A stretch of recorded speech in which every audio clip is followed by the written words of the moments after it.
Hello, I'm meteorologist Francis Credencer with your weekly weather briefing for north central and southwest Montana.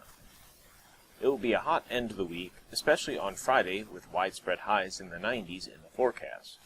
Gusty winds and low humidity on Friday, especially in southwest Montana, may cause some fire weather concerns.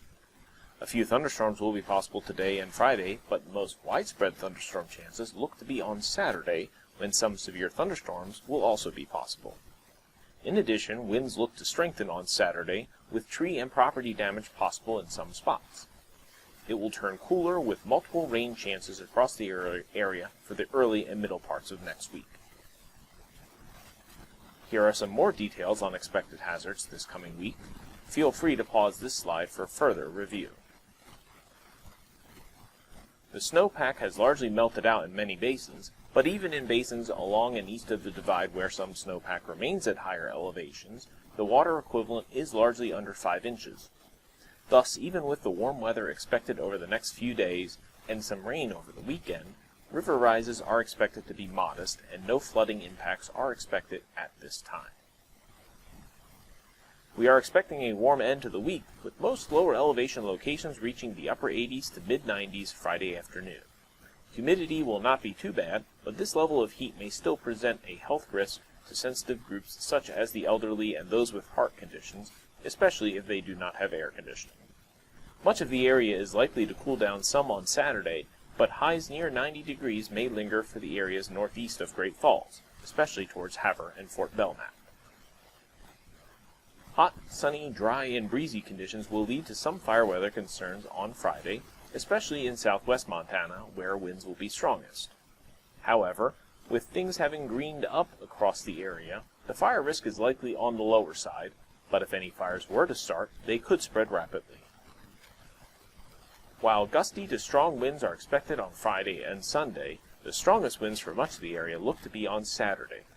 Currently, the strongest gusts, potentially up towards 60 miles per hour, are expected across southwest Montana, extending up through central Montana toward the Great Falls area. With leaves now on the trees, these gusts could cause downed trees and power outages. In addition to the winds, thunderstorm activity could be pretty widespread Saturday afternoon and evening. Some of the strongest thunderstorms, which could contain damaging winds and large hail, appear most likely west of I-15, in the darker green shaded area. However, the latest data indicates that the threat area for severe thunderstorms may need to be expanded eastward, so stay tuned for updates Friday and Saturday. The thunderstorm Saturday afternoon and evening could also contain some very heavy rains, so we will be monitoring for localized flash flooding risk. After the thunderstorms, some more periods of rain are expected later Saturday night through Sunday night, mainly across southwest and central Montana. In general, rainfall totals over the weekend should be less than half an inch, but areas hit with heavier thunderstorms could have higher amounts.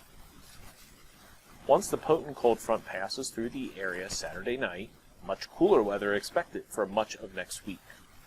High temperatures for the early and middle parts of the week will generally be expected to be in the 60s to low 70s, which will be a bit cooler than our normal highs in the low to mid 70s for this time of year.